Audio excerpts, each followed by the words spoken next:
दोस्तों नमस्कार, आप देख रहे हैं ग्लोब हरियाणा न्यूज। मैं हूं आपके साथ रमन कुमार। आज की इस विशेष बुलेटिन में हम आपको दिखाएंगे हरियाणा की 30 बड़ी और अहम खबरें।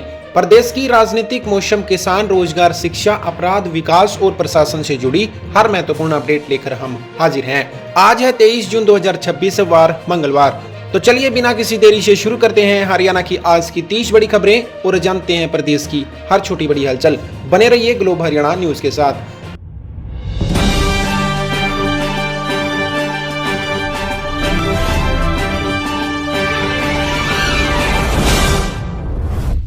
हरियाणा कैबिनेट की अहम बैठक में 14 एजेंडे मंजूर। चंडीगढ़ में हुई मंत्रिमंडल बैठक में कुल 15 एजेंडे रखे गए।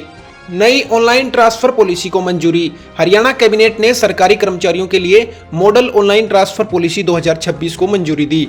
इसका उद्देश्य तबादलों में पारदर्शिता बढ़ाना और प्रक्रिया को डिजिटल बनाना है। कर्मचारियों को नियमों के अनुसार ऑनलाइन विकल्प देने की व्यवस्था होगी। शिक्षकों की ट्रांसफर पॉलिसी भी स्वीकृत। सरकार ने शिक्षक ट्रांसफर पॉलिसी 2026 को भी मंजूरी दी। स्कूलों में शिक्षकों की जरूरत के अनुसार तैनाती संतुलित करने पर जोर रहेगा। ग्रामीण और दूर दराज के स्कूलों में स्टाफ की कमी दूर करने की उम्मीद है। एनसीआर में पुराने कमर्शियल वाहनों पर प्रोत्साहन।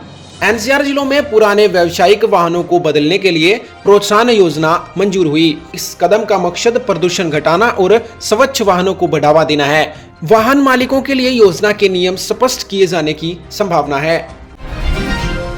24 जून तक आंधी बारिश का येलो अलर्ट। मौसम विभाग ने हरियाणा में 24 जून तक गरज चमक और तेज हवाओं का अलर्ट जारी किया। कई जिलों में 40 से 50 किलोमीटर प्रति घंटा की रफ्तार से हवाएं चल सकती हैं। लोगों को बिजली, पेड़ों और खुले स्थानों से सावधानी बरतने की सलाह दी गई। मॉनसून जून के आखिरी तक पहुंचने की उम्मीद। हरियाणा में मॉनसून के आगमन में कुछ देरी की संभावनाएं जताई गई। मौसम वैज्ञानिकों के अनुसार जून के आखिरी दिनों तक मानसून सक्रिय हो सकता है। किसान खरीफ फसलों की बुआई के लिए बारिश की स्थिति पर नजर बनाए रखें। प्री मॉनसून बारिश से गर्मी में राहत। राज्य के कई हिस्सों में बादल, तेज हवा और हल्की बारिश से मौसम बदला है। दिन के तापमान में कुछ कमी आने से लोगों को गर्मी से राहत मिली। नगर निकायों को जल भराव और इलाकों पर निगरानी रखने की जरूरत है। सोनीपत में पैरोल से फरार अपराधी मुठभेड़ में मारा गया। सोनीपत पुलिस की कार्रवाई में पैरोल से फरार एक वंचित अपराधी की मौत की खबर सामने आई। पुलिस के अनुसार अपराधी ने कार्रवाई के दौरान गोलीबारी की थी। मामले की कानूनी प्रक्रिया और पुलिस जांच आगे जारी रहने की बात कही गई। हरियाणा पुलिस के सीआरपीआईएस सिस्टम को राष्ट्रीय पहचान। हरियाणा पुलिस के सीआरपीआईएस सिस्टम को फिंगरप्रिंट कॉन्फ्रेंस में राष्ट्रीय स्तर पर सराहना मिली। यह व्यवस्था अपराधियों और रिकॉर्ड की पहचान में तकनीक पर उपयोग करती है। पुलिस विभाग ने इसे जांच प्रक्रिया को मजबूत बनाने वाला कदम बताया। एनएचएम संविदा कर्मचारियों को 7वें वेतन आयोग का लाभ। पंजाब एंड हरियाणा हाईकोर्ट ने एनएचएम के संविदा कर्मचारियों के मामले में अहम फैसला दिया। अदालत ने उन्हें 7वें वेतन आयोग के लाभ का हकदार माना है। इस फैसले का असर स्वास्थ्य विभाग के कई कर्मचारियों पर पड़ सकता है। फरीदाबाद के अंगरपुर क्षेत्र में नया सर्वे।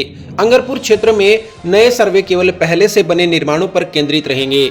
नई दावेदारी या नए निर्माणों को सर्वे में शामिल नहीं किया जाएगा। सुप्रीम कोर्ट की समिति के समक्ष रिपोर्ट रखे जाने की संभावना है। उपभोक्ता अदालत का होटल रिसोर्ट पर जुर्माना। एक रिसोर्ट पर बोतलबंद पेय का एमआरपी से अधिक दाम लेने पर आरोप सही पाया गया। उपभोक्ता आयोग ने ग्राहक को 10,000 रुपए मुआवजा देने का आदेश दिया। मामला उपभोक्ता अधिकारी और सही मूल्य वसूलने से जुड़ा है। जल संरक्षण परियोजनाओं को बड़ी वित्तीय मंजूरी। जल संरक्षण हरियाणा परियोजनाओं के लिए विश्व बैंक से बड़ी वित्तीय सहायता मंजूर हुई। हरियाणा का लक्ष्य पानी की बचत, बेहतर प्रबंधन और खेतों तक पानी पहुंचाना है।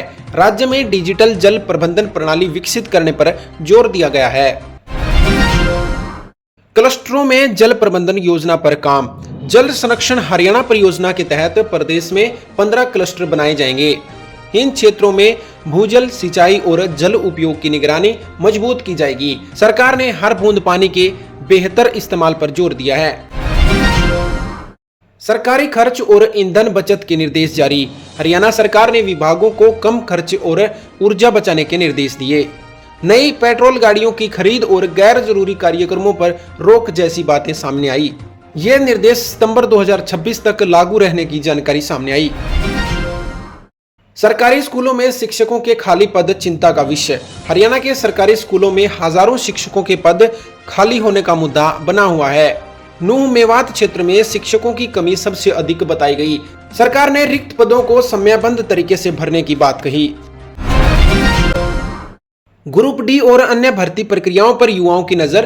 प्रदेश के युवा सरकारी योजनाओं का और सरकारी भर्तियों का इंतजार कर रहे हैं। अभ्यर्थियों को आवेदन दस्तावेज और परीक्षा संबंधी जानकारी आधिकारिक पोर्टल से लेने की सलाह है। फर्जी वेबसाइटों और सोशल मीडिया संदेशों से सावधान रहने की जरूरत है। ITS 2026 योजना से पुराने कर मामलों में राहत। हरियाणा की वन टाइम सेटलमेंट योजना 2026 पुराने कर बकाया मामलों के निपटारे के लिए लाई गई है। GST कर विवादों को कम करने और बकाया वसूली तेज करने का लक्ष्य है। कुछ श्रेणियों में करदाताओं को छूट और राहत मिलने का प्रावधान है। किसानों के लिए मौसम सबसे बड़ी चिंता। मॉनसून की देरी और प्री मॉनसून बारिश के कारण किसान मौसम पर नजर बनाए हुए हैं। धान, बाजरा, कपास और अन्य खरीफ फसलों की तैयारी प्रभावित हो सकती है। कृषि विभाग से स्थानीय मौसम सलाह का पालन करने की अपील की। तेज हवा से बिजली व्यवस्था पर असर की संभावना।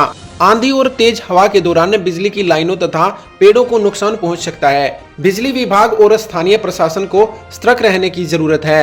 लोगों से टूटे तारों से दूर रहने और शिकायत तुरंत दर्ज कराने की अपील की।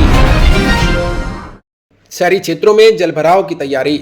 बारिश की संभावना को देखते हुए नगर निकायों की तैयारियों पर ध्यान बढ़ गया है।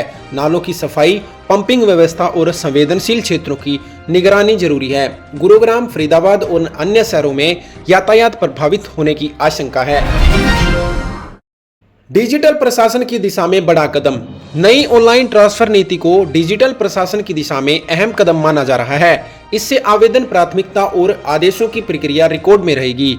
कर्मचारियों की शिकायतों और अपील का निपटारा भी अधिक पारदर्शी हो सकता है। स्कूलों में स्टाफ संतुलन पर सरकार का फोकस। शिक्षक ट्रांसफर नीति से जरूरत वाले स्कूलों में शिक्षक भेजने की योजना बनेगी। कम स्टाफ वाले ग्रामीण स्कूलों को प्राथमिकता मिलने की उम्मीद है। शिक्षा की गुणवत्ता सुधारने के लिए यह फैसला अहम माना जा रहा है। प्रदूषण नियंत्रण के लिए परिवहन नीति पर जोर।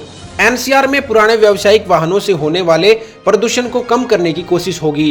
प्रोत्साहन योजना से वाहन मालिकों को स्वच्छ विकल्प अपनाने के लिए प्रेरित किया गया। यह कदम वायु गुणवत्ता सुधारने की दिशा में महत्वपूर्ण कदम माना गया। पुलिस जांच में तकनीक का बढ़ता इस्तेमाल। CRPIS जैसे तकनीकी प्रणाली से अपराध रिकॉर्ड और पहचान प्रक्रिया मजबूत हो सकती है। फिंगरप्रिंट और डेटा आधारित जांच से मामलों को सुलझाने में मदद मिल सकती है। हरियाणा पुलिस की इस उपलब्धि को राज्य के लिए सकारात्मक संदेश माना गया।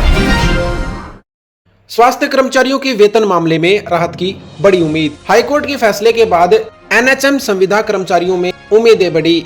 वेतन और सेवा लाभों से जुड़े मामले में वित्तीय कार्रवाई महत्वपूर्ण होगी। स्वास्थ्य सेवाओं में कार्यरत कर्मचारियों के संगठन फैसले पर नजर बनाए हुए हैं। जल संकट से निपटने के लिए दीर्घकालीन योजना।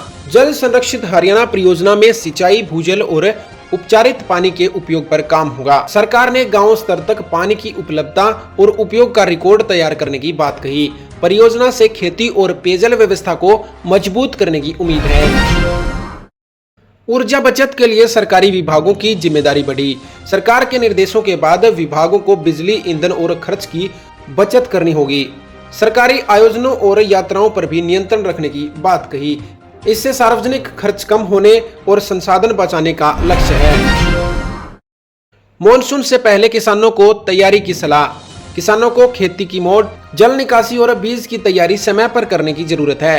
तेज हवाओं और बारिश के दौरान फसलों तथा पशुओं की सुरक्षा पर ध्यान देना जरूरी है। स्थानीय कृषि अधिकारियों की सलाह के अनुसार बुआई का समय तय करना बेहतर रहेगा। दोस्तों, आज की 30 बड़ी खबरों में बस इतना ही। वीडियो पसंद आया हो तो जरूर शेयर और लाइक करें। चैनल को सब्सक्राइब करें। आप देख रहे थे ग्लोब हरियाणा न्यूज। इसी आशा के साथ आपका दिन शुभ रहे। नमस्कार।